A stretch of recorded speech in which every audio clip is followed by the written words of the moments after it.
Good morning to you, Middle Georgia, and thank you so much for waking up with us on Daybreak. I'm Taylor Terrell. And I am Sean Franklin. Here are your top stories from around Middle Georgia this morning. Coming up on Daybreak, 2 suspects are still on the run after robbing a truck driver at gunpoint.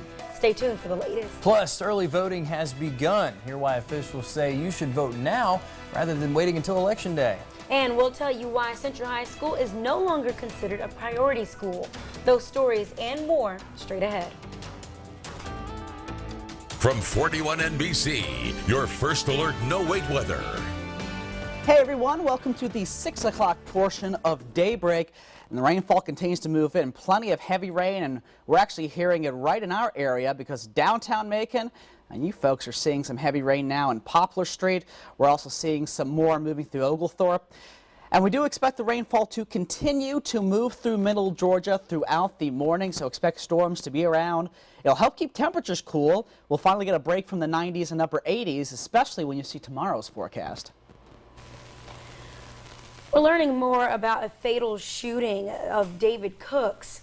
He was killed by a Lawrence County Sheriff's deputy last month, and his friends and family held a rally in his honor. Hooks died after a Lawrence County Sheriff's deputy shot him at his home during a drug raid. The family attorney, Mitch Shooks, believes the sheriff's office made it seem like David was aggressive with a supposed firearm in his hand.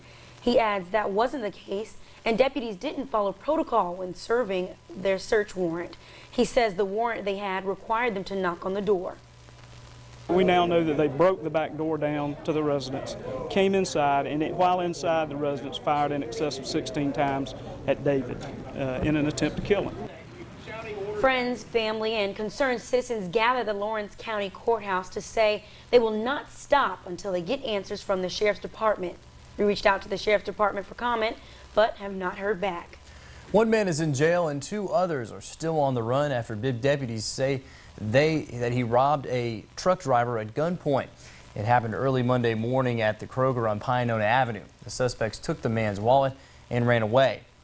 Deputies found 21-year-old Harold Preston Jr. trying to hide under an abandoned house on Lawton Avenue.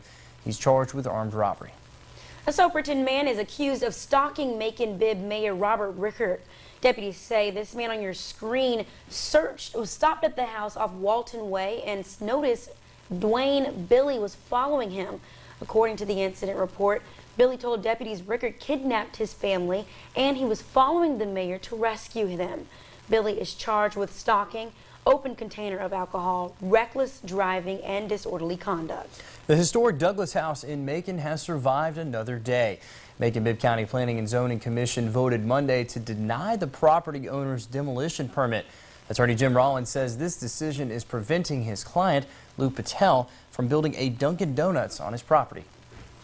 It was agreed, a gentleman's agreement by Historic Macon at the mayor's office and Chris Sheridan and Mr. Patel, the mayor being the arbitrator, that they would not oppose the demolition permit if they could not raise the money by October the 13th. Some community members are trying to save the house. They've collected $90,000 of the $120,000 needed to get the house moved off the property. The vote yesterday extends that deadline to October the 31st. The positive externality of having a prominent figure's house preserved by the whole community, not just the African-American community, not just historic Macon, but whites, black, young and old, all of us saying, no, this is important because it says something about our heritage is huge, and to destroy that destroys a part of us. Beverly adds because of vandals damaging the house, the city may be forced to demolish it. Early voting for next month's elections begin Monday. Almost 600 voters trickled into the Macon-Bibb Board of Elections office to cast their ballots. They say it's better to vote early and beat the Election Day rush. Early voting ends on October 31st, and remember, Election Day is November 4th.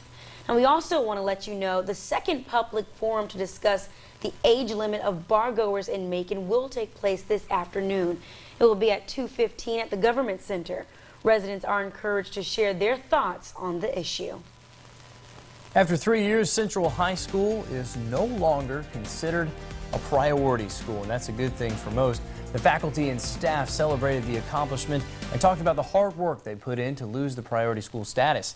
The State Board of Education identifies those schools as having low graduation rates or having low achievement rates for 3 consecutive years. Emmanuel Fraser, principal of Central High School, says he's excited to take charge and lead the school into a greater future.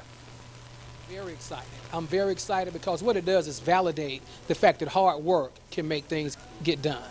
You know, Central's motto is, we lead, it can be done. And now we say we do it with pride because we have that charge of pride. And with that pride, we're proud of the fact that we are a great school. And now everyone will begin to realize this as we continue to move forward and do even greater things in the future. To make improvements in their work, teachers gave students the opportunity to get extended class time, participate in tutorials, and also take special tests. Last year, Central's graduation rate increased by 13%.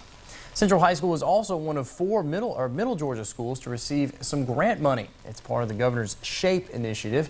It encourages students to make healthier choices. The other winners are the Diamond Academy in Rents and Emmy Lewis Elementary School in Sparta. Each will receive $5,000 to improve its nutrition and physical activity programs. Matt Arthur Elementary School in Kathleen was also awarded $3,000. The Georgia National Fair brought in huge numbers over the last week and a half and nearly set a record. Stacey Campbell with the fairground says the more than 456,000 people who showed up this year is second on the all-time attendance list.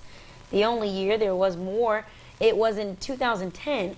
Stacey Campbell with the fairground says they probably won't make the length of the fair any longer. That's about as much as our staff can take as well. It's pretty taxing on the staff and our families to produce this. We already have the dates for next year's Georgia National Fair. The 26th annual fair is scheduled for October 8th through the 18th of 2015. So sounds like a good time. Should be, should be. One of the founders of Capricorn Records was inducted into the Georgia Music Hall of Fame this weekend.